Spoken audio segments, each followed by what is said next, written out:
भारत में विवाह संस्था में तेजी से दिखावटी उपभोग और वस्तुकरण का केंद्र बनती जा रही है। इस व्यवसायीकरण कमर्शियलाइजेशन का सामाजिक समता और लैंगिक संबंधों पर गहरा और बहुआयामी प्रभाव पड़ा है। विवाह का व्यवसायीकरण और वस्तुकरण। विवाह अब केवल दो व्यक्तियों या परिवारों का मिलन नहीं रहा, बल्कि एक बड़ा उद्योग बन गया है। दिखावटी उपभोग और विलासिता। Big fat Indian wedding. विवाह समारोह अब अत्यधिक विलासिता और दिखावटी उपभोग का प्रदर्शन बन गए हैं। करोड़ों रुपए महंगे वेन्यू, डिजाइनर कपड़े, डेस्टिनेशन वेडिंग्स और प्री वेडिंग शूट्स पर खर्च किए जाते हैं। सामाजिक दबाव। उच्च वर्ग से लेकर मध्यम वर्ग तक परिवारों पर यह अप्रत्यक्ष सामाजिक दबाव होता है कि वे अपनी सामाजिक स्थिति को दर्शाने के लिए भव्यता का प्रदर्शन करें। ये कर्ज लेकर शादी करने की संस्कृति को बढ़ावा देता है। मानवीकरण से वस्तुकरण। बाजार की शक्ति।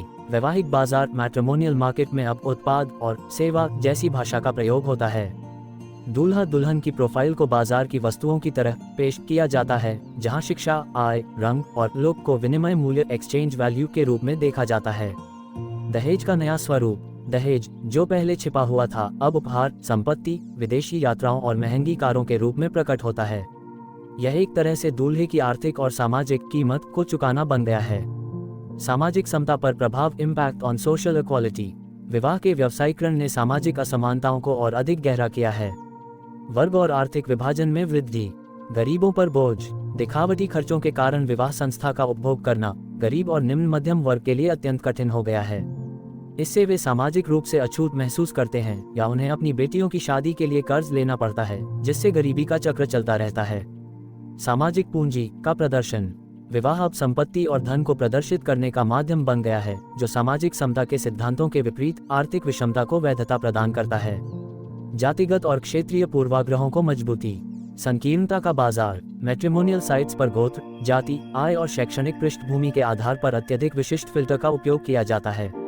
यह अंतर्जातीय विवाहों को हतोत्साहित करता है और विवाह संस्था को संकीर्ण जातिगत सीमाओं में बांधने का काम करता है। क्षेत्रीय असंतुलन। उच्च आर्थिक क्षमता वाले क्षेत्रों, महानगरों के वर और वधू की मांग बढ़ जाती है, जिससे ग्रामीण या कम विकसित क्षेत्रों के युवाओं के लिए उपयुक्त जीवनसाथी ढूंढना और मुश्किल हो जाता है। लैंगिक संबंधों पर प्रभाव। व्यवसायीकरण ने पुरुष और महिला दोनों के लिए संबंधों की गतिशीलता को बदला है, लेकिन महिलाओं पर इसका नकारात्मक प्रभाव अधिक है। महिलाओं का दोहरा वस्तुकरण। सौंदर्य और पैकेज पर जोर। बाजार चालित विवाहों में महिलाओं को एक सुंदर पैकेज के रूप में देखा जाता है।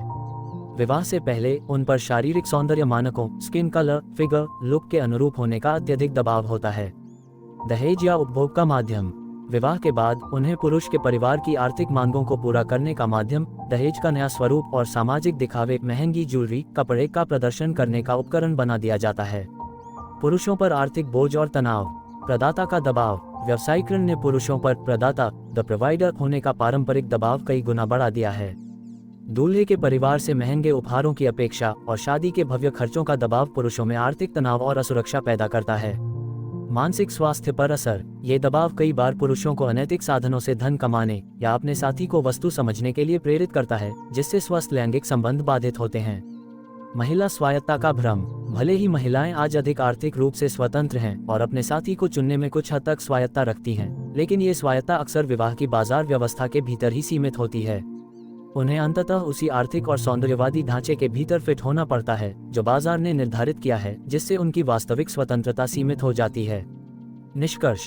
भारत में विवाह संस्था का व्यवसायीकरण एक गंभीर सामाजिक समस्या है। इसने विवाह के मूल उद्देश्य समानता, सहयोग और प्रेम को विस्थापित कर दिया है और उसकी जगह उपभोग, दिखावा और वस्तुकरण को स्थापित कर दिया है। इससे सामाजिक समता का आदर्श खंडित होता है और लैंगिक संबंधों में तनाव व शोषण बढ़ता है। इस प्रवृत्ति को रोकने के लिए सामाजिक जागरूकता, दहेज विरोधी कानूनों का सख्त अनुपालन और विवाह को एक सरल, व्यक्तिगत संबंध के रूप में पुनः स्थापित करने के लिए सांस्कृतिक आंदोलन की आवश्यकता है।